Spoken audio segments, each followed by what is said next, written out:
जय माँ।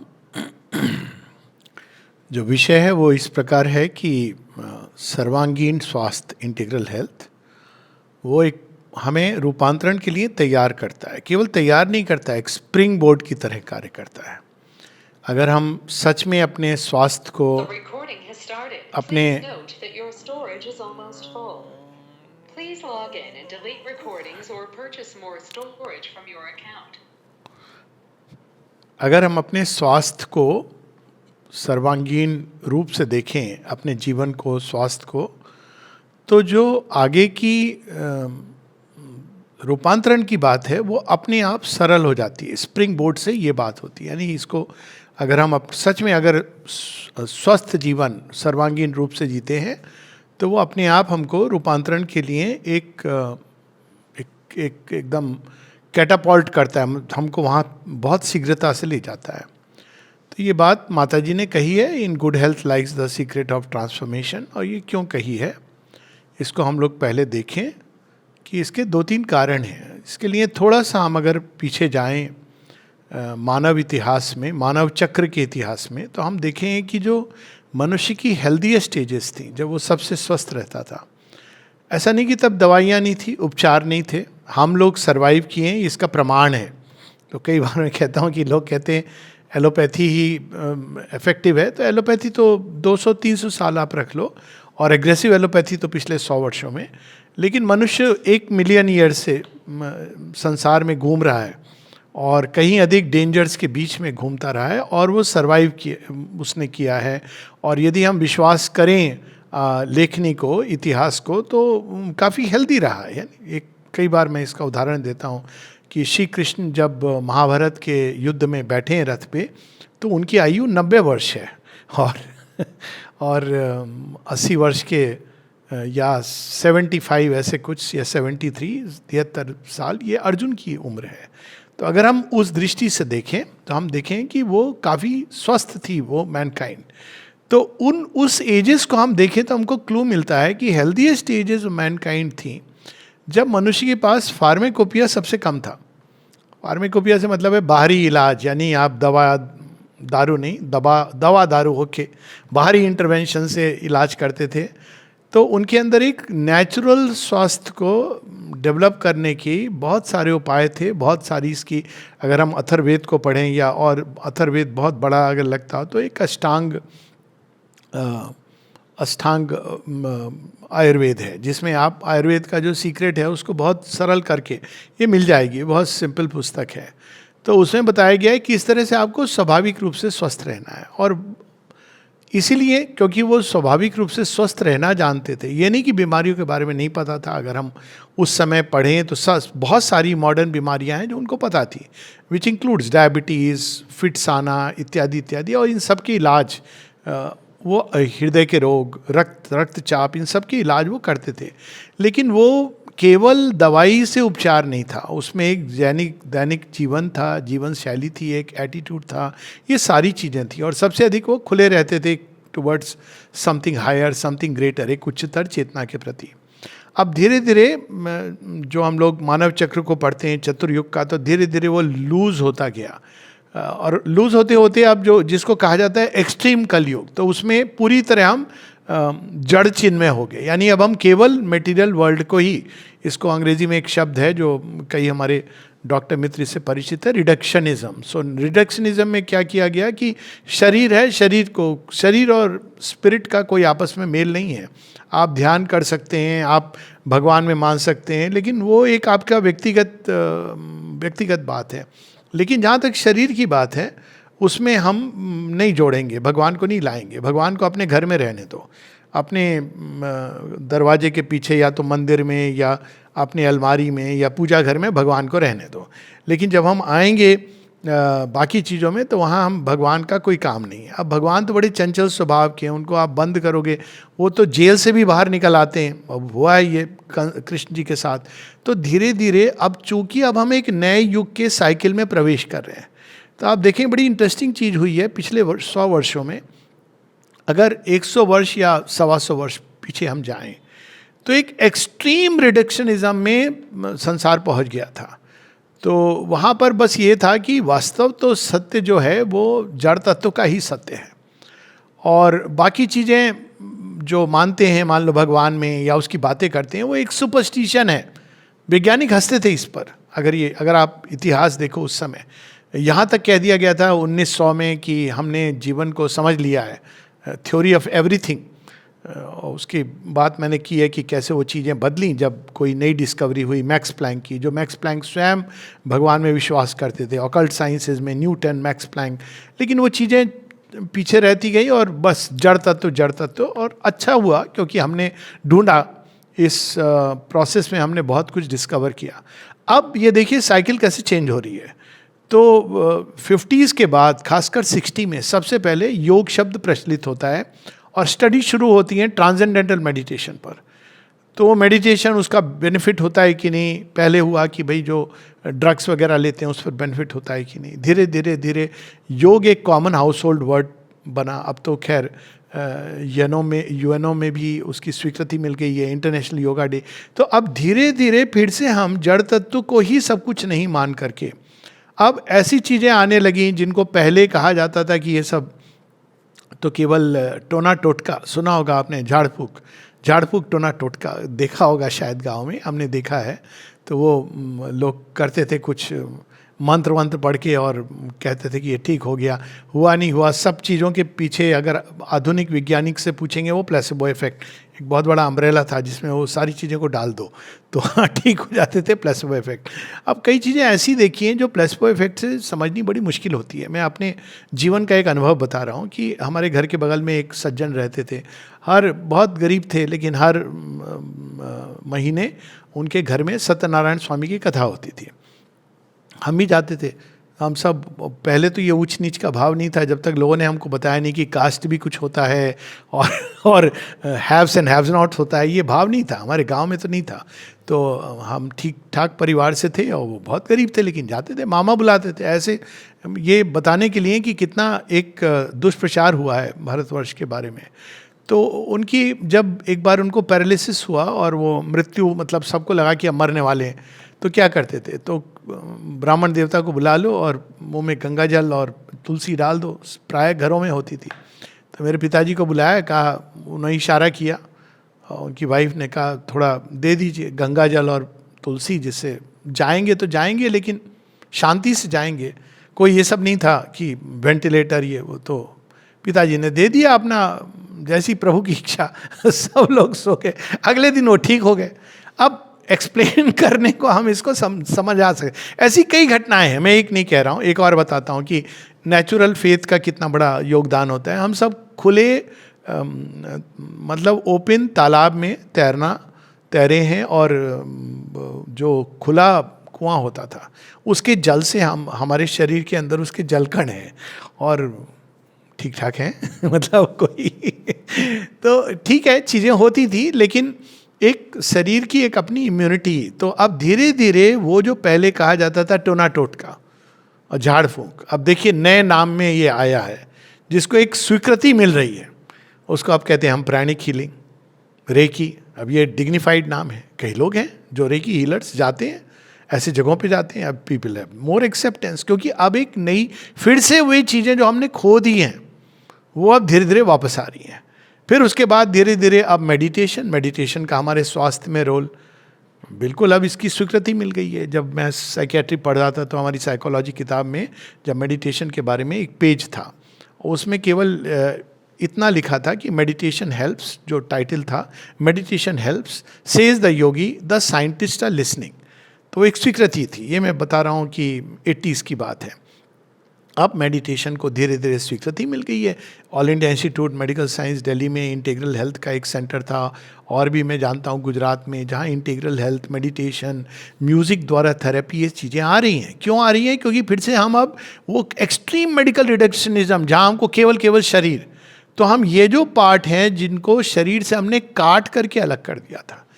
और अनफॉर्चुनेटली अभी भी कई जगहों पर हम देखते हैं कि जहाँ शरीर को डेड बॉडी की तरह ट्रीट करते हैं। मैं इसलिए कह रहा हूँ डेड बॉडी, क्योंकि आप जो बर्ताव और व्यवहार होता है कई बार, एम्बुलेंस में जा रही हूटर के साथ, वहाँ जा कर के सीधा कोई पकड़ करके आपको पहना देता है मास्क, और कोई आके आपके एक नली इधर एक नली उधर। अगर व्यक्ति ऐसा लगता है मैं तो चला गया, अब उसको समझ नहीं आता कि ये देवदूत खड़े हैं या यमदूत खड़े हैं, क्या प्रोसेस हो रही है, तो वो शरीर शटडाउन मोड में चला जाता है, क्योंकि शरीर के अंदर एक स्विच है, वो स्विच माइंड के पास है। इसकी बात कई बार हुई है कि शरीर में 2 स्विच होते हैं, बहुत सारे होते हैं लेकिन 2 मेन स्विच हैं। एक होता है फियर, तो जब आप फियर करते हैं तो आपका शरीर एक पैनिक मोड में जाता है। उसको आपने मैसेज क्या दे रहे हैं कि भाई तू मरने वाला है, अब बचाना होगा तो ये डॉक्टर बचाएंगे दवा ववा दे के। इसीलिए देखिए एक समय था जब इतना वो था, डॉक्टर साहब हमको नर्स में पानी दे दीजिए। अब ये कई लोगों ने पैसे बनाए इस पर, क्योंकि वो पानी क्या देते थे, ज़रूरत नहीं है पर पानी देते थे। मैं जानता हूँ गांव में जब ये नई नई चीज़ आई कि वो पानी चढ़, अब अगर कहीं आप जाएं हॉस्पिटल में और वो कहता था कि इनको तो भाई इंजेक्शन देना पड़ा या पानी देना पड़ा, तो लगता था कि पता नहीं कितनी बड़ी कोई बीमारी हो गई हो। तो ये एक एक्सट्रीम सिचुएशन थी जहाँ हम कुछ नहीं कर सकते अपने लिए, एक आप कुछ कर दीजिए जिससे हमारे आप। क्या होता था, डॉक्टर के टच से, डॉक्टर जैसी आपके सीन पर आया तो एक मान्यता थी, ठीक है अपनी जगह, कि ये भगवान आ गया। तो अब भगवान अगर आ गए तो क्या होगा, अब आप ठीक हो जाओगे। अब तो कौन सा स्विच ऑन हो जाता था, फेथ का स्विच। अब फेथ का स्विच आपके बॉडी को क्या सिग्नलिंग देता है, अब ये मैं सारी प्रोसेसेस की बात कर रहा हूँ, and it can be scientifically proven. इस पर स्टडीज़ हुई हैं कि जब आप पैनिक मोड में जाते हो तो आपके शरीर के हार्मोन्स, आपकी पल्स रेट, ब्लड प्रेशर, इनका क्या होता है। एक बहुत सारे एग्जाम्पल हैं, कल की बात है, घर में किसी ने परिचित क्या, मेरी बहन ही है, वो कोई प्रॉब्लम है तो मुझे फ़ोन कर देती है कि जीजा जी का ब्लड प्रेशर 160/100 हो गया है, 160 के ऊपर, क्या करूं। मैंने कहा कुछ नहीं करो, चिल करो, शांत रहो, थोड़ा शवासन करने दो, आधे घंटे बाद ले लेना, फिर मैं पूछता हूं। तो आधे घंटे बाद उनका फ़ोन आया, बोली कि वो तो 140/90 आ गया है, कमाल है। मैंने कहा कमाल कुछ नहीं है, ऐसे ही होता है, क्योंकि आप शरीर को आपने एक मैसेजिंग गई कि सब ठीक हो जाएगा, शांत रहे। तो शांति, अब देखिए ये जो मन का जो रोल है, अब ये धीरे धीरे आने लगा है।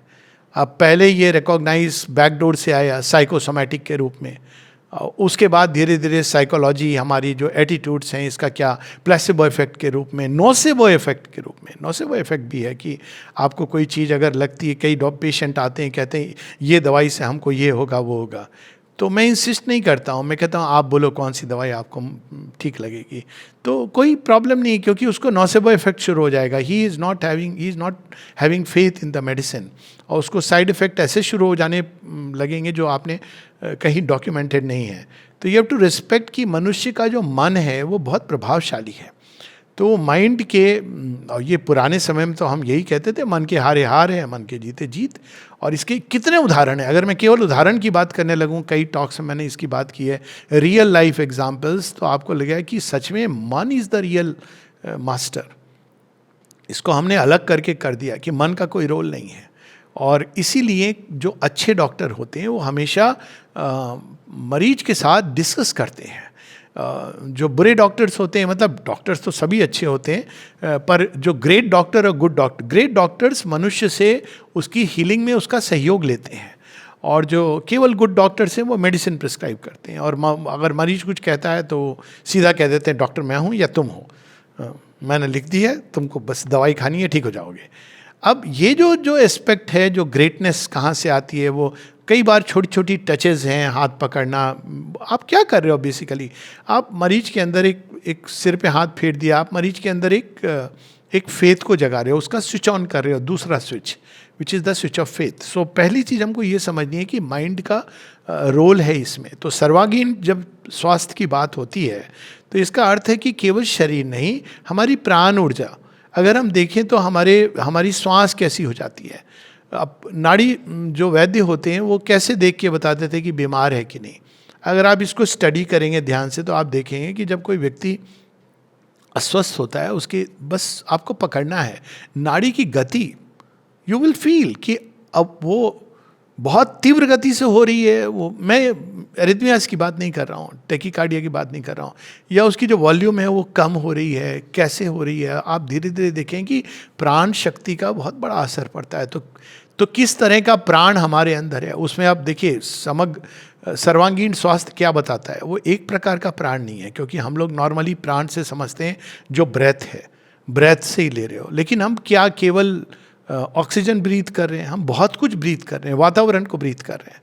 अब कोरोना के समय में लोग भय को ब्रीथ करते थे, मैंने इसका अनुभव किया है कि अपने दिमाग से आप सब हटा रहे हो, लेकिन वो जहाँ भी आप टीवी लगाओ, मन सारी न्यूज़ बंद हो गई थी सिवाय डेड बॉडीज़ के, और ऐसी ऐसी चीज़ें आ रही थी जो आपने कभी कल्पना नहीं की होगी। तो मुझे डिस्टिंक्टली याद है, और पुलिस वाले सब जगह, केवल कि आप तो बस अब वही बचाने वाले हैं, आपके तारनहार हैं। तो मुझे अभी भी याद है, बड़ा डिस्टिंक्ट एक एक्सपीरियंस था कि मैं घर से निकला और रात का 9 बज गया था, तो कोरोना से ज़्यादा पुलिस वाले का डर था कि ये तो पक्का रोकेगा। अब मैं इसको कौन सा नया बहाना बताऊं, क्योंकि अब हर समय वो कभी कार्ड रखो, उस पर भी वो परेशानी करते थे।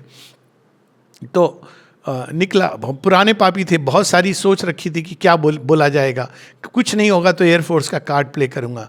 तो अब जब वो निकला मैं, तो मुझे याद है कि यहाँ पर एक बहुत ही डिस्टिंक्ट प्रेशर महसूस हुआ, मानो कोई मेरा गला दबा रहा हो। और उस समय मुझे ज्ञात हुआ कि यह है कोरोना का भय, जो सब जगह व्याप्त है। तो मैंने 1 सेकंड को स्कूटर रोका और कहा, तू कहाँ से आया, तू जा दूर जा, और उसके बाद फिर आप जाओ। तो ये भय और श्रद्धा और बहुत सारी चीज़ें इसके साथ में पूरा अपने आप में विषय है। तो ये ठीक है, आपके मन का रोल है शरीर के ऊपर, ये बात तो समझ आ गई। अब प्राण का रोल है, आपने किस तरह की ऊर्जाएं अपने अंदर, किस तरह के लोगों से मिले हैं। ऐसे लोग हैं जिनसे थोड़ी देर आप मिल करके आएंगे तो आप कितने भी स्वस्थ होके गए हों।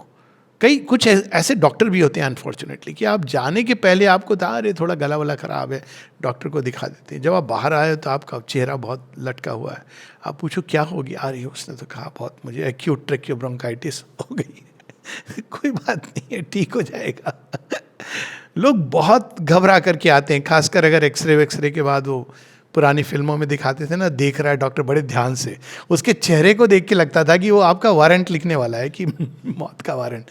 तो वो ये एक डॉक्टर पेशेंट का जो संबंध है, ये एक मैट्रिक्स है। तो केवल हमारा मन नहीं, डॉक्टर के मन का हम पर प्रभाव पड़ता है। श्री अरविंद माता जी इसकी बात करते हैं कि वाई डू मैन प्रोग्नोस्टिकेट। अब ये काम हमारा नहीं है, भविष्य दर्शन नहीं है, कि हम भविष्यवक्ता नहीं है कि तो और कहना ही है तो कोई ऐसी बात कहो सब ठीक हो जाएगा। या पुराने समय था कि भाई भगवान की कृपा है, तो आपने एक ओपन एंडेड छोड़ी है चीज़ों को। तो अब वो जब आप करते हो कि अपनी भ्रुकुटी चढ़ा करके कि इसको लाइलाज बीमारी, तो आप पहले ही से ही उसको, और बहुत कुछ किया जा सकता है इवन लाइलाज बीमारी में, पर वो एक बहुत बड़ा विषय है।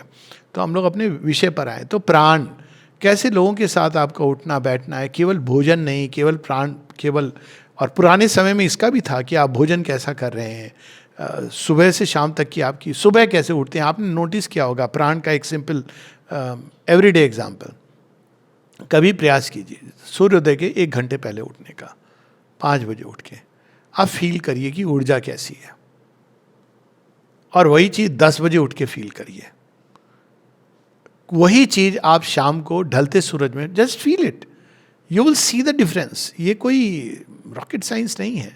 और उसी तरह से जब रात को व्यक्ति बिस्तर में जाता है, तो क्यों है कि उसको रात को अकेलापन लगता है, जबकि सुबह भी अगर वो अकेला उठा है तो उसको अकेलापन नहीं लगता है। क्यों है कि रात के समय ऐसे विचार आते हैं जो मानो उसको लगता है कि मेरा जीवन व्यर्थ है, डिप्रेशन के विचार, या तो बहुत सुबह सुबह आएंगे, मतलब लेट नाइट 2:30 ऐसे डिप्रेशन के मरीज उठते हैं। ये समय की गति के साथ क्या होता है प्राण ऊर्जा को। तो उन्होंने इन चीज़ों को स्टडी किया था और उसके लिए बड़े सुंदर उपाय बताए थे। और फिर क्योंकि उन्होंने नेचर के साथ जो हमारा कनेक्टेड जीवन था अभी डिसलोकेटेड हो गया है, चाहे वो काल की गति हो या हमारे शरीर के रिदम्स हो, वो सब अब डिस्कनेक्टेड हो गए। तो उसका प्राइस हम कैसे पे करते हैं? Through illness. और मेरी ये भी कई बार ये बात हुई है कि भाई मानता हूँ मॉडर्न एलोपैथी ने बहुत कुछ अच्छी चीज़ें की हैं, लेकिन यदि ये रामबाण दवा होती तो आप देखिए अस्पताल बढ़ते जा रहे हैं, डॉक्टर बढ़ते जा रहे हैं, बीमार भी बढ़ते जा रहे हैं। ये कैसे हो रहा है? कुछ तो कहीं तो कुछ गड़बड़ है, बीमार घटने चाहिए, कोई ऐसी दवा निकलनी चाहिए कि आप दो और बोलो कि भाई आप स्वस्थ रहेंगे, लेकिन वो आपके लाइफस्टाइल से संबंधित है। तो वो सारी चीज़ें हैं, किस तरह की ऊर्जा, किस तरह के लोग आपके वातावरण में हैं। कई बार तो मुझे लगता है कि आप केवल पेशेंट्स को कैसे वातावरण में रखते हैं उसका भी फ़र्क पड़ता है, बहुत फ़र्क पड़ता है कि वहाँ किस तरह का भय का माहौल है, किस तरह की चीज़ें हो रही हैं। तो ये सारी जो चीज़ें होती हैं हमारे वातावरण में, प्राण ऊर्जा एक बड़ा व्यापक शब्द है। उसी के साथ फिर मन, केवल हमारा मन नहीं। हमको लगता है कि भाई हमने तो मन में बड़े अच्छे विचार सोचे थे, लेकिन जो विश्व मन है जिसमें ये चीज़ें सर्कुलेट कर रही हैं, अगर डॉक्टर के अंदर इस तरह के विचार हैं कि भाई ये तो लाइलाज बीमारी, इसका कुछ नहीं हो सकता, वो कुछ नहीं कह रहा है, लेकिन चूंकि व्यक्ति एक इंटेंस होप के साथ, आशा के साथ आपकी ओर मुड़ा हुआ है, हमें पता नहीं चल रहा है कि ये कैसे प्रभावित कर रहा है।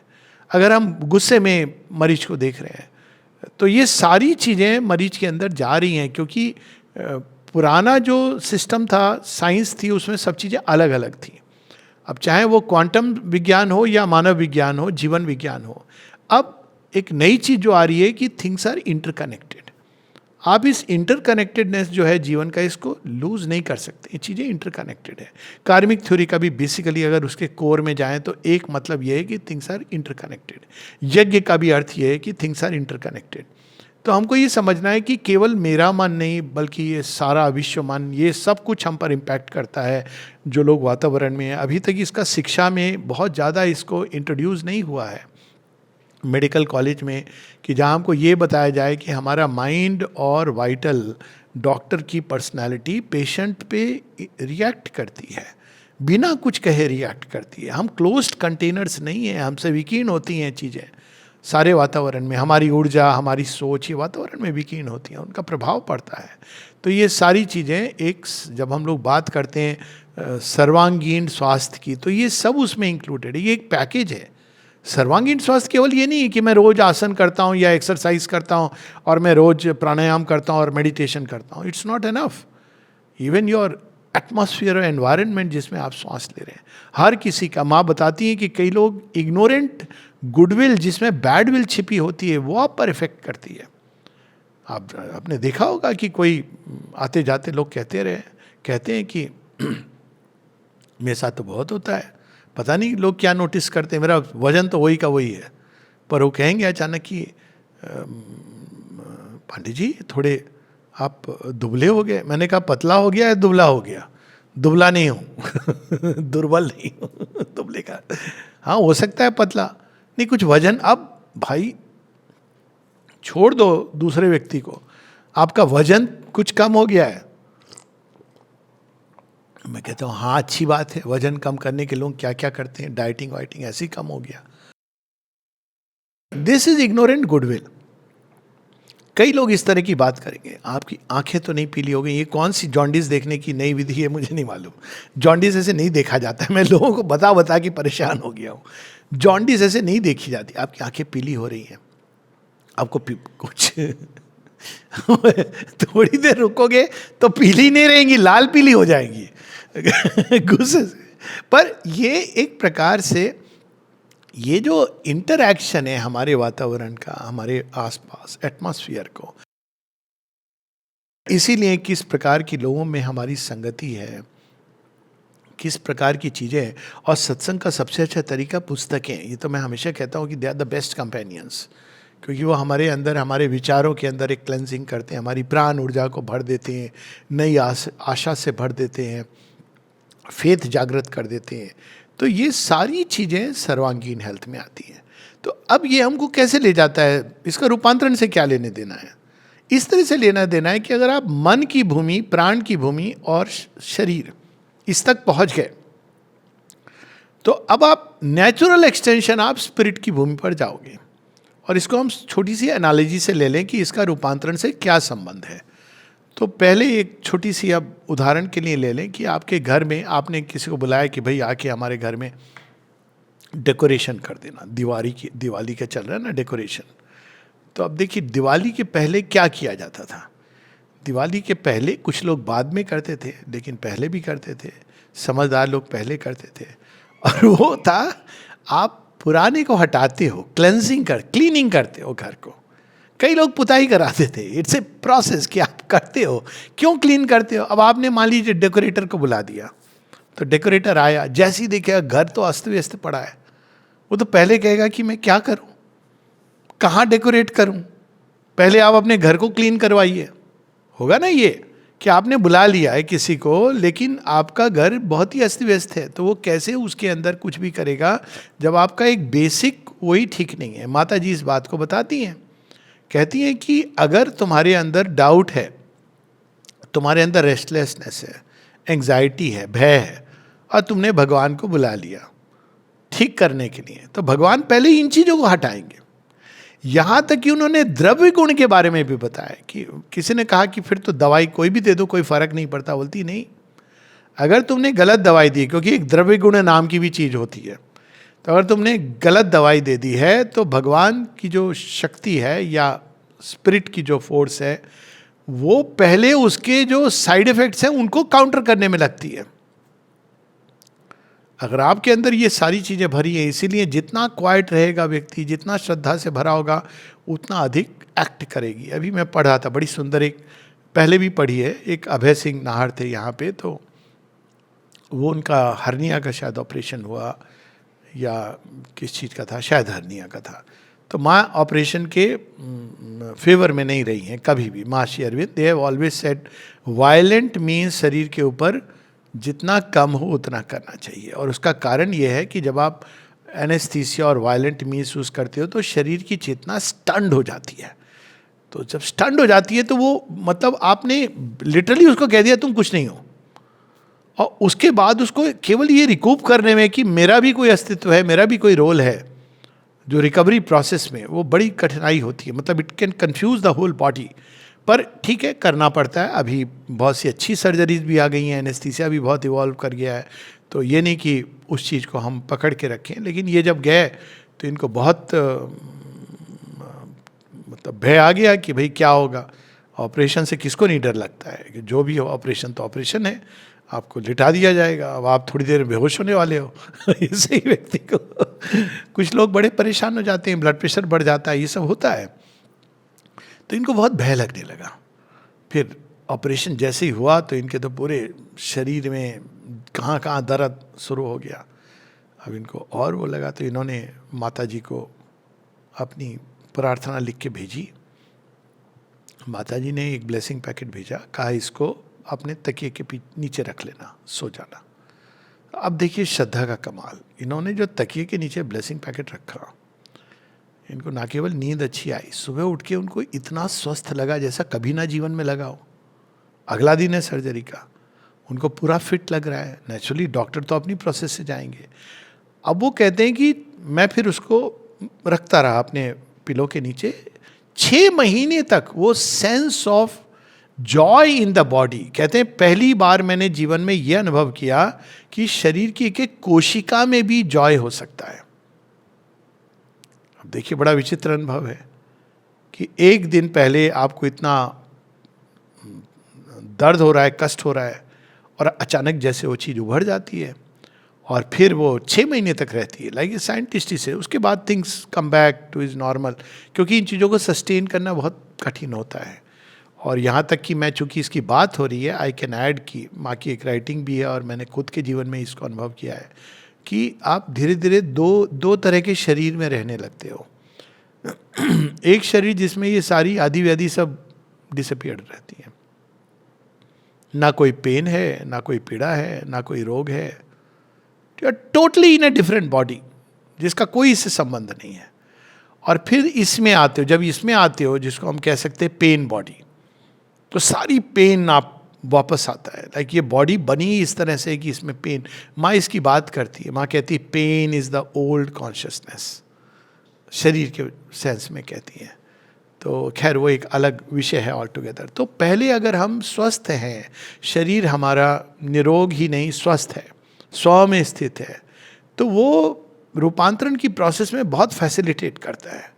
और इसीलिए इसका एक दूसरा उदाहरण ले कि यज्ञ में सीधा जाके ऐसा नहीं होता यज्ञ करो चलो, अब आजकल तो ई यज्ञ होने लगा है, तो आप एक कंप्यूटर पे करते हो और ई शादियां भी होती हैं, और ई डाइवोर्स भी हो जाते हैं।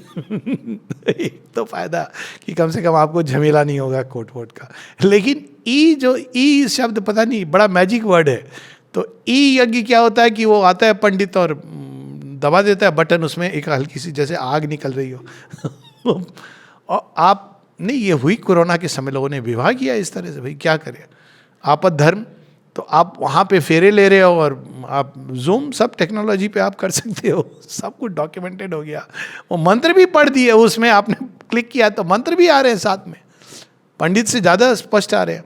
तो वो हो गई, ई शादी होगी। जैसे ई दर्शन होता है सुबह सुबह कि भाई इस स्वामी जी का आप दर्शन कर लीजिए, वो कर लीजिए। अरे भाई ये दर्शन नहीं है पर कराते रहते हैं लोग। तो उसी तरह की कुछ चीज़ें कि ये यज्ञ लेकिन जब होता था एक्चुअली, तो उसका एक नियम था कि पहले आपको भूमि को साफ करना है। तो पहले वे लोग आते थे जो भूमि को साफ करते थे। उसके बाद कहा जाता था कि 3 लेयर में आप ईंटों को सजाएंगे। 3 लेयर कौन से हैं? Physical, vital, mental. उसको व्यवस्थित रखना है। उसके बाद उपपुरोहित आता था। उपपुरोहित क्या करता था? उसका काम होता था कि सामग्री वगैरह सब जुट गई है, और एक वो ऐसे मंत्र होते थे जो केवल एटमॉस्फेयर को ठीक करते थे। उसके बाद जो मेन प्रीस्ट है वो आएगा और फिर वो यज्ञ को प्रारंभ करेगा। तो अगर ये चीजें हुई नहीं है हमारे अंदर, और हम, अब वो अलग बात है कि भगवान तो भगवान है, करुणा में है, तो वो प्रीस्ट का भी काम कर देते हैं, सब कुछ कर देते हैं, झाड़ू बहारू भी अगर आपने पूरी तरह भगवान पे छोड़ा हुआ है। लेकिन अगर आप ये बेसिक चीज़ें अगर हमारी तैयार हो जाएं तो ये कहीं अधिक आसान रहता है। दूसरा कारण ये है कि जो हम अक्सर आजकल ये एक और चीज़ पढ़ी है, वो मैकडोनल्ड वाला शॉर्टकट योग। तो आप देखिए बहुत सारी ऐसी चीज़ें प्रचलित हुई हैं, कोर्स बन गए इस पर, सीडी बन गई है कि गाइडेड इमेजरी होती है। अब उसके इतने वेरिएशन आ गए है, कुछ नहीं, गाइडेड इमेजरी के नए नए रूप हैं। अब मानव मन है ना, वो बड़ा क्रिएटिव है, फर्टाइल है, तो वही चीज़ होगी। लेकिन आप ऐसे वैसे, ये नहीं कह रहा हूँ मैं कि ये काम नहीं करती हैं, लेकिन ये चीज़ें स्थायी नहीं हैं। स्थायी क्यों नहीं है? क्योंकि नहीं तो शेरविन ने कह दिया होता कि भाई रोज रूपांतरण, okay, everyday morning you sit and just do this process. क्योंकि अगर अंतःकरण में प्योरिफिकेशन नहीं है तो ये लास्ट नहीं करेगा, और उच्चतम शक्ति तो बिल्कुल नहीं उतरेगी। आपका शरीर टूट जाएगा, मन टूट जाएगा। यहाँ आश्रम के कंटेक्स्ट में ऐसे लोगों को मैं जानता हूँ जिनको माँ ने कॉशन किया था, और वो उनको लगा ठीक है ये सब, और बहुत सीवियर मेंटल ब्रेकडाउन हो गया। क्योंकि वो शक्ति तो कोई, वो तो निर्बाधित शक्ति है, उसकी कोई सीमाएं नहीं है। It's not a joke. तो माँ बताती भी कि नॉर्मली इट डजंट कम। लोग तो कहने को कुंडलिनी जाग गई, ये हो गया, वो एक अलग बात है। प्राण ऊर्जा थोड़ी सी उठ गई तो लोग उसको कुंडलिनी जाग गई, बट एक्चुअली कुंडलिनी जागती है, it can bring fear in the whole system. Because एकदम जो ईगो है उसका तो राज्य चला गया। इसीलिए समर्पण की बात की जाती है, यानी इट्स ए प्रोसेस जहाँ हमको शरीर को तैयार करना है। इसीलिए स्वामी विवेकानंद ने ऐसे ही तो नहीं कहा था कि आप फुटबॉल खेलना सिखाओ बच्चों को। गीता तो हम सीख लेंगे, है हमारे खून में बसती है, समर्पण श्रद्धा हमारे खून में बसती है। लेकिन अगर हमारा शरीर सबल नहीं है, सशक्त नहीं है, तो जब आश्रम में माता जी ने प्लेग्राउंड, ये सब प्रारंभ हुई थी एक्टिविटीज़ फिजिकल एजुकेशन की, कल परसों भी हम लोग यही बात पढ़ रहे थे, तो लोगों को ये लगा कि शायद माँ, मैं तो शब्द नहीं यूज़ कर सकता, उनको लगा कि हम लोग शायद स्पिरिचुअल लाइफ को भूल गए। शेरविन को पत्र लिखे लोगों ने कि आजकल प्लेग्राउंड में बड़े, मतलब वो कहते हैं ना इस तरह से कि जैसे भगवान से कुछ छिपा लेंगे, कि आजकल प्लेग्राउंड में बस यही सब होता है। अब आप ये लिखोगे तो क्या मतलब है इसका? तो शेरविन ने आर्टिकल्स, एसेज आप देखेंगे जो 49-50 के लास्ट जो सुप्रामेंटल मैनिफेस्टेशन में है, वहाँ फिजिकल कल्चर की महत्ता बताते हैं कि बहुत सारी हमारी साइकोलॉजिकल क्वालिटीज़ डेवलप करती हैं फिजिकल कल्चर के थ्रू। हार जीत को आप वे ऑफ लाइफ लेते हो। आपको ये कहने की नहीं जरूरत पड़ती कि हानि लाभो जया जगो सुख दुखेशु समय कृत्वा। ये डोंट हैव टू से, यू अंडरस्टैंड कि भाई आज हारे हैं कल जीतेंगे, आज जीते हैं कल हार सकते हैं। आप एक टीम का एक स्पिरिट आती है कि मैं अकेले के लिए नहीं खेल रहा हूँ, कैमरेडरी आती है। आप जीतने के बाद खेल जब खत्म हो जाता है या हारने के बाद आप अपोजिट टीम से हाथ मिलाते हो। अब हम लोगों ने हाथ नहीं मिलाया, वो एक अलग बात है, उसका कंटेक्स्ट अलग है, पर हाथ मिलाने मतलब इट्स नॉट अबाउट, ये कोई राइवलरी नहीं है, ये खेल है। तो वो अंत में आपको ये संसार को एक खेल है उस सेंस में हमको डुअलिटी से बहुत कुछ मुक्त करता है। कोई भी अच्छा खिलाड़ी जानता है कि भाई अगर वो जल्दी चला गया, क्रिकेट की बात कर रहा हूँ, आउट हो गया, तो यही कहता है भाई आज मेरा दिन अच्छा नहीं था। और जिस दिन अच्छा करता है तो वो समझ जाता है, एक्सपीरियंस खिलाड़ी, लोग कुछ भी बोले वो कहता है आज भाग्य मेरे फेवर में था। ही अंडरस्टैंड कि there is something else which operates. तो ये बहुत आवश्यक है, ना केवल शरीर की क्षमता, यहाँ तक कहा है कि you should have nerves of steel. तो माँ ने जब शुरू किया, अब क्यों शुरू किया? क्योंकि फिजिकल ट्रांसफॉर्मेशन की आवश्यकता आन पड़ी थी। वो फोर्स, सुपरामेंटल फोर्स आती थी लेकिन ठहर नहीं पाती थी।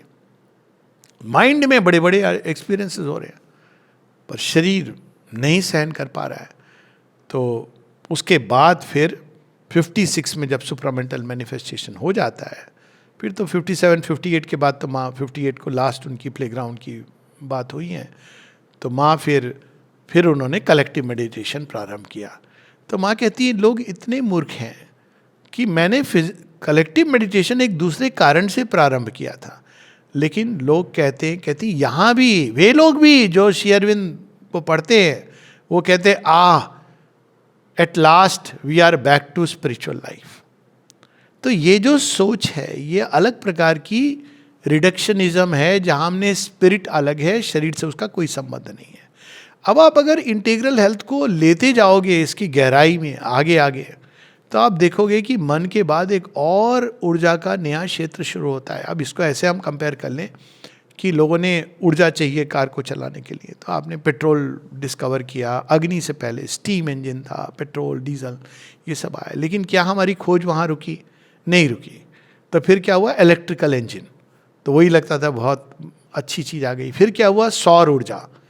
तो जैसे ही हम ये रियलाइज करते हैं कि माइंड के परे कोई और भी चीज है, there is a big zone.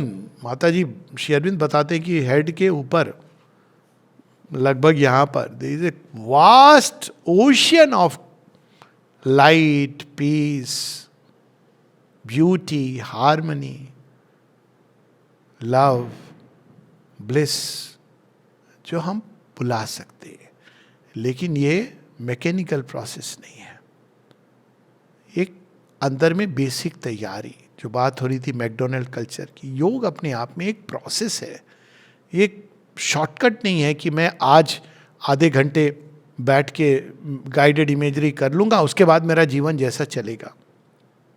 एक अजीब सा एडवर्टाइजमेंट आता है आजकल, बड़ा अजीब लगता है कभी कभी, ये बड़े इंस्ट्रक्टिव होते हैं।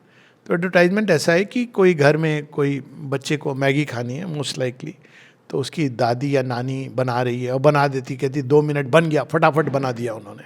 फिर कहती कुछ मिसिंग है, उसकी माँ लैपटॉप पर बिजी है। तो कहने का मतलब कि माँ का भी टच लगना चाहिए। लेकिन उस एडवर्टाइजमेंट में बेसिक फ्लॉ है मेरे अनुसार। कोई भी माँ दुनिया की, भारतीय माँ तो बिल्कुल भी कभी भी बच्चे को 2 मिनट कितना भी वो कह दे, वो बना देगी मैगी, लेकिन खुश नहीं होगी। वो चाहती कि बच्चे को कुछ और भी दिया जाए, बना देगी। अब बच्चा इंसिस्ट करेगा तो कुछ नहीं करेगा। ओ माँ इतनी खुश दिखा रहे हैं, वो नानी जी भी इतनी खुश हैं कि भाई मैंने बच्चे को मैगी बना के दे दी। इट्स ये देखिए नैरेटिव है एक ये नैरेटिव। बट फास्ट फूड नहीं है, there is nothing like a fast food spirituality, there no shortcuts to life. तो जब हम बात करते हैं रूपांतरण की, केवल हम इन्वोक कर देंगे। अगेन मैं मैगी के खिलाफ नहीं हूँ, फेवर में नहीं हूँ, मैं नहीं खाता हूँ, मुझे तो वैसे ही अजीब सी चीज़ लगती है, लगता है कैन ऑफ वॉर्म्स में खा रहा हूँ। ये मैंने जानबूझ के खाया ताकि लोगों का मन थोड़ा उससे नूडल्स और मैगी मुझे कैन ऑफ वॉर्म्स लगते हैं। एनीवेज अच्छा लगता है जिन लोगों, मैंने देखा है लोग बड़े चाव से खाते हैं, तो वो एक अलग चीज़ है। चाउमीन चाव से खाते हैं। खैर, तो अब बात ये है कि ये पूरे दिन की दिनचर्या है हमारी, योग, स्वास्थ्य, दोनों में ये चीज कॉमन है। ये दिनचर्या है। ये केवल जैसे दवाई खा ली अब हम ठीक हो जाएंगे, या मैंने आधे घंटे मेडिटेशन कर लिया अब मैं ठीक रहूँगा, इट्स नॉट लाइक दैट। एक पूरी प्रोसेस है जिसमें पूरे दिन आपके थॉट्स कैसे हैं, आप कैसे खुले हो, भगवान से कैसे जुड़े हो अंदर में, वो अपने अपने तरीके जिसकी बात नहीं कर रहे हैं।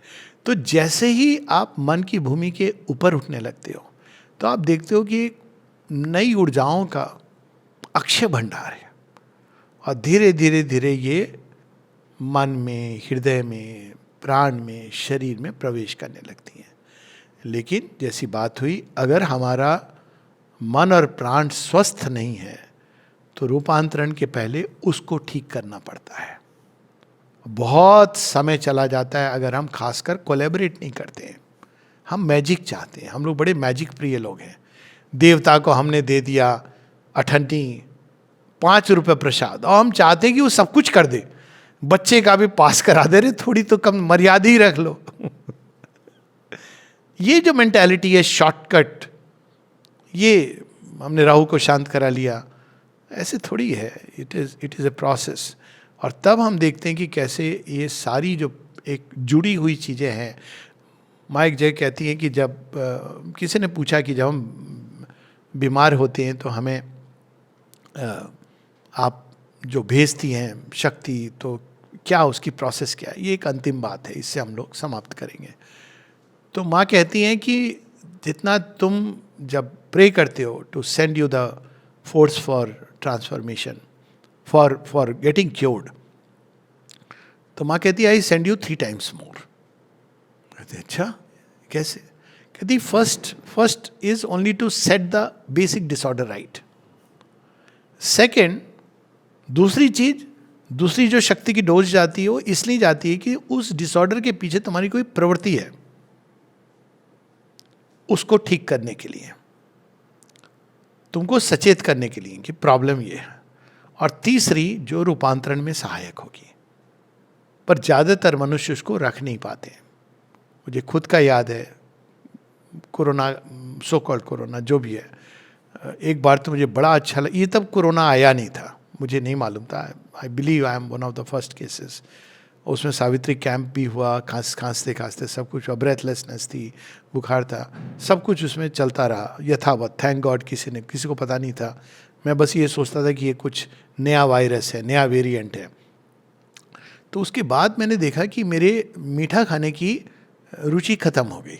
अब वो सब उस समय ये था नहीं कि आपको महक ही नहीं आ रही है। तो मैंने कहा अरे वाह, मुझे तो भोजन में सही रुचि चली गई है, बहुत अच्छा है कि, और मीठे का तो एकदम छूट गया मेरे। ये तो भगवान की बहुत बड़ी कृपा हुई। अब कृपा कितने दिन आदमी संवरण करता है, 2-3 महीने के बाद वापस प्रवृत्ति आ गई। तो ये प्रोसेस है जो कई बार मैंने देखा है। रोग एक क्लेंजिंग प्रोसेस है। इवन रोग कई बार बुखार के बाद एक हल्कापन महसूस होता है। पहले एक फेज आएगा जो वीकनेस का, क्यों? जो वो बैड ऊर्जा होती है ना हमारे अंदर, जिससे हम चल रहे होते हैं, उछल रहे होते हैं, वो हट जाती है, आपको एक वीकनेस लगती है। Just stay quiet, fill it with something new and beautiful.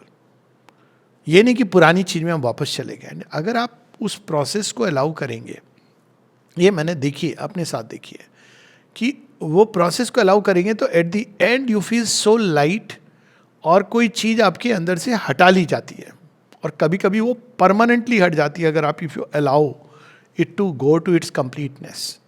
Unfortunately कई बार व्यक्ति को इस चक्र में पड़ना होता है। तो रोग एक चाबी है। किस चीज़ की चाबी है? कि भाई भोग ज़्यादा कर रहे हो, कहीं ना कहीं तुम प्लेजर ओरिएंटेड जीवन कर रहे हो। और फिर कैसे ठीक होगा? योग। सो भोगा Leeds to roga, roga compels you to do yoga, and yoga leads you to true bhoga. क्योंकि जब शरीर स्वस्थ होगा, मन प्राण प्रसन्न रहेगा। आप प्रसन्न नहीं है, आपके सामने बहुत अच्छी मिठाई आ गई। ये लास्टेस्ट स्टोरी है कि एक व्यक्ति एक 70 की उम्र में वेजिटेरियन बन गया, 70-80 की उम्र होगी। तो उसकी वाइफ बड़ी प्रसन्न हुई, कहती मेरी मन्नत पूरी हो गई। बरसों से मैं प्रार्थना कर रही थी देवी माँ से कि माँ इसकी मीट खाने की वृत्ति छूट जाए, तो गुस्से में कहता है, तू तो मेरे जले पर नमक मत छिड़क, देख नहीं रही है दांतों में दर्द हो रहा है, अब मैं मीट खा नहीं सक रहा हूं। तो आप देखिए, रोग, भोग लीड्स टू रोग, रोग लीड्स टू योग, एंड योग के बाद जब आप प्रसन्न होते हो तो आप जो भी खा रहे हो ना उसमें मज़ा तो आता है। आप जीवन में जो भी घटनाएं हैं, आप योगनिष्ठ अवस्था में, ट्रैफिक जैम है, आपके अंदर कविताएं आ रही हैं, अच्छी चीज़ें चल रही हैं, अच्छा सा एक गीत लगा देते हो, और अगर आप रोग की अवस्था में हैं तो ठीक चल रहा है लेकिन आपको गुस्सा आ रहा है बिना कारण के।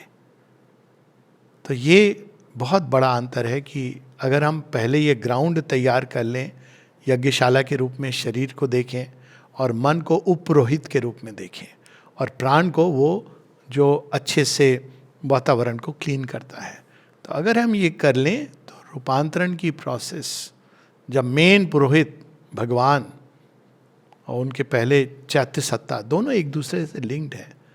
चैत्य सत्ता तो अशर करने का काम करता है, तो ये दोनों जब आएंगे तो अद्भुत होगा। वरना बहुत समय केवल इस चीज़ को ठीक करने में लग जाता है। ऐसा नहीं कि कृपा कार्य नहीं करती है, करेगी, लेकिन it will take long time just to set the house in order. So good health is setting the house in order. Transformation is now building a new house out of the old one. तो paradise से fall की story तो हम लोगों ने पढ़ी होगी। Adam and ewe की कहानी है, अलग अलग ढंग से अलग अलग जगह है, और उस समय वो एक पहले छोटा सा वो स्टोरी के बारे में कि वो गार्डन ऑफ ईडन है जहाँ वो सब बहुत ही आनंद से रह रहे हैं, मतलब ना कोई रोग है ना शोक है, एक नेचुरल स्टेट में है और बहुत सुंदर जीवन है। तो उसके बाद वो दो पेड़ हैं और उनको ये इंस्ट्रक्शन है कि इस पेड़ से तुम जितना चाहो खा सकते हो, विच is the tree of life, और दूसरा जो पेड़ है वो है ट्री ऑफ नॉलेज, तो इससे मत खाना। तो अब जो कहानी है कि वो टेम्पटेशन उनको होता है, वो ट्री ऑफ नॉलेज से खा लेते हैं और खाने के बाद उनका फॉल होता है मतलब वो लूज कर देते हैं वो चेतना। ट्री ऑफ लाइफ मतलब वो जीवन से जुड़े हुए थे। तो अगर इसको हम कनेक्ट करें तो एक समय था जब हम देह और प्राण चिन्मय थे। प्राण चिन्मय का मतलब हमारा शरीर और हमारा प्राण ऑटोमेटिकली रिएक्ट करता था कोई भी रोग के प्रति। लेकिन ट्री ऑफ नॉलेज क्या है कि हमने समझने की चेष्टा की। अब ये नहीं कि ये गलत है सही है, ये माँ इसको ऐसे एक्सप्लेन करती हैं कि ये सच है कि माइंड के आने के बाद हम एक बिल्कुल ही बहुत ही फॉलन स्टेट में आए हैं, अगर आप पुराने सिविलाइजेशंस को देखेंगे तो।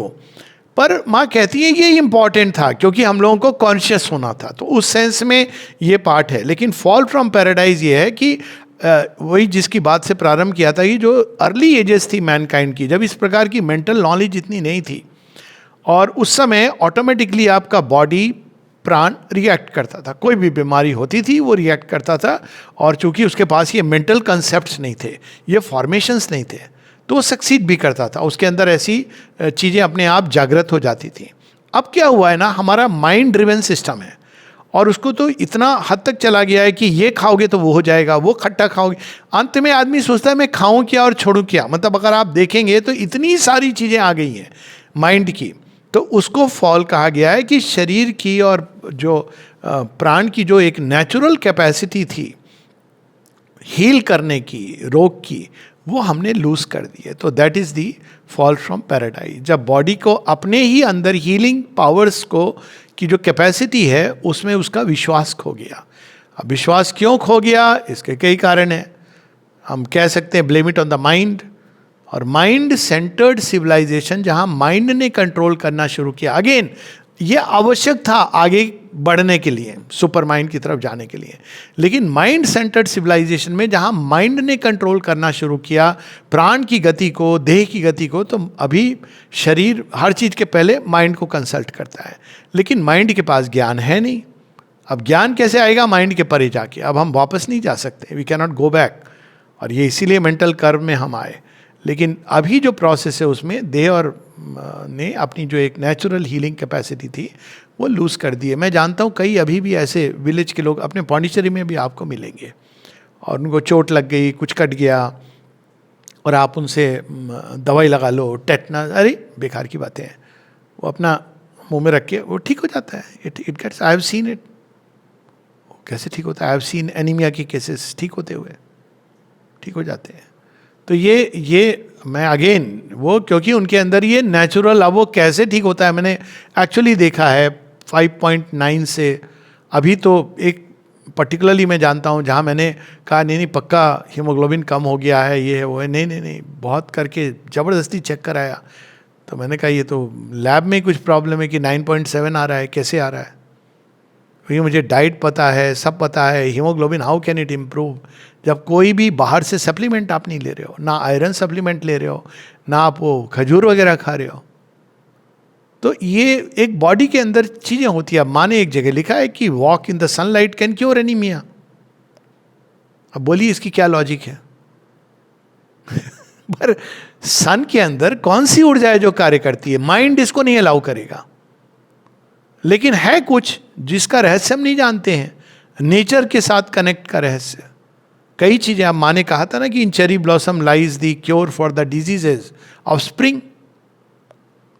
तो ऐसी सीक्रेट्स हैं जो शरीर जिसके साथ कनेक्टेड था, लेकिन शरीर को ये बताया गया कि तुम्हारे अंदर कोई पावर नहीं है, जो है हम हैं. माइंड ने कहा, फिर डॉक्टरों ने उसको रीइंफोर्स कर दिया. उन्होंने माइंड से भी छीन लिया, कहा नहीं हम हैं. हमने पढ़ाई की है. तो अब जो हम स्टेट फील करते हैं वो है the fall from body's natural capacity to heal, क्योंकि because of distrust that it can heal itself. Sir यही अफोरिज्म में दूसरे लाइन में मैं कंप्लीट करने पाया. वहाँ पे इसके लिखते हैं medical science and a bad heredity are the two angels of God who stand at the gates to forbid our return and re-entry. यही, इसी बात को मैंने एक्चुअली कंप्लीट कर दिया कि मेडिकल साइंस आपको वापस अगर शरीर में विश्वास, हीलिंग कैपेसिटी में विश्वास लाना है, सबसे पहले तो आपको डॉक्टर नहीं विश्वास लाने देंगे. क्योंकि अब क्या हुआ ना, एक इलेबोरेट साइंटिफिक डॉगमा रिलीजन बन गया है साइंस. अब वो एक अलग विषय है, मैं उसमें नहीं जा रहा हूँ. बहुत जगह मैंने इसकी बात की है. एक रिलीजन की तरह कल्ट बन गया है. ये करोगे तो ऐसा होगा, वो करोगे तो ऐसा होगा. मैंने एक्चुअली देखा है, आप लोग परिचित होंगे शायद, छुटनारायण शर्मा जी थे, वो बहुत अच्छे मित्र. वो जाते, उनका ब्लड प्रेशर 240 140 ऐसे बहुत बार, कोई दवा ववा नहीं खाते थे. तो एक दिन उनको अंदर से लगता था, उन्होंने कहा, बहुत अच्छे फ्रेंड थे, हालांकि 40 साल बड़े थे मेरे से, पर बहुत मित्रता, घनिष्ठ, माता जी के बहुत सच्चे और अच्छे भक्त और ज्ञान निष्ठ. तो चेक किया, मैंने कहा आपका तो 240 बाई 140 है, तो दवा लेनी चाहिए. बोले नहीं ये तो मेरा रहता है, पहले से रहता है. बहुत बार डॉक्टर ने बोला है दवा लेने, कुछ नहीं होगा.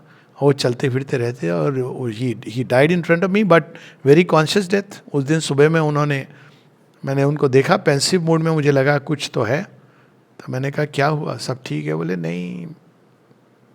तो मैं समझ गया कि अब उन्होंने जाने का निर्णय ले लिया है. शाम को आराम से गए. तो ये एक था अब उस समय लोगों के अंदर मेडिकल साइंस. आपको इसको, अब कई लोग इसलिए आते थे मेरे पास एक समय कि भाई ये डॉक्टरी, टिपिकल डॉक्टरी नहीं करेगा. अभी भी दो तरह के लोग आते हैं मेरे पास. एक जो ये जानते कि मैं दवा ववा ज़्यादा नहीं दूंगा, दुआ में ज़्यादा विश्वास है, तो वो आ जाते हैं. और जिनको दवा में विश्वास है वो नहीं आएंगे. उनको पता है कि भाई ये दवा ववा देगा नहीं, कुछ ऐसे बोल देगा कि भाई ठीक हो जाओगे तो मेडिकल साइंस नहीं आपको अलाउ करेगी. आप किसी डॉक्टर को बोलेंगे सूरज में चलने से एनीमिया ठीक हो जाता है, तो कहेगा आप मूर्खतापूर्ण बात कर रहे हो. लेकिन ये मेरा अपना अनुभव है कि सूर्य में चलना is very good for health. तो मेडिकल साइंस. दूसरा कौन है जो आपको वापस नहीं आने देगा? Bad heredity. अब यहाँ हेरिडिटी केवल जीन की बात नहीं कर रहे हैं, जीन की तो बात है. हेरिडिटी दो प्रकार की होती है. कई लोग इसको, एक होती है जेनेटिक हेरिडिटी, दूसरी होती है आपका घर में जो आपका रीत रवैया, जो जीवन शैली जो आप अपना लेते हो ऑटोमेटिकली. तो अब वो तो ख़त्म हो गया है। पहले कई चीज़ें इनबिल्ट थी हमारे सिस्टम में कि भाई भोजन, भागो नहीं भोजन के ऊपर, पहले गाय को खिलाओ, कौवे को खिलाओ, ऐसे ही कंट्रोल आ जाता था। खोजते नहीं थे, मिल जाती थी, गाय बछड़ा खिला दिया कौवे को। बाद में आप भगवान के सामने रखोगे थाली, ऐसी आपको बाय देन यू रियलाइज कि भाई भोजन दिखते ही टूटना नहीं है। तो ये बहुत एक सिंपल सी चीज़ थी जो आपको कितनी मास्टरी करती थी। अब वो बैड हेरिडिटी, केवल जीन्स की बात नहीं कर रहे हैं, जीन्स तो हैं पर जीन्स भी स्विच ऑन स्विच ऑफ होती हैं, मैं उसके डिटेल्स में नहीं जाना चाह रहा हूँ, वो भी अब एक बहुत इंटरेस्टिंग विषय है। लेकिन बैड हेरिडिटी ये भी है कि जो हम जिस घर द्वार में पैदा होते हैं उनकी हैबिट्स, टेंडेंसी जो अब हमारे अंदर ट्रांसमिट होती हैं, डायरेक्टली इनडायरेक्टली बहुत सारी चीज़ें ट्रांसमिट होती हैं। और वो आपको, क्योंकि बचपन से है वो, तो वो इनबिल्ट है वो सिस्टम के अंदर, तो वो भी, ये दोनों चीज़ें हमको नेचुरल हेल्थ की ओर नहीं जाने देती हैं। और वो अब एक ही प्रोसेस है, अब going into the supramental curve. Thank you so much sir. जय माँ।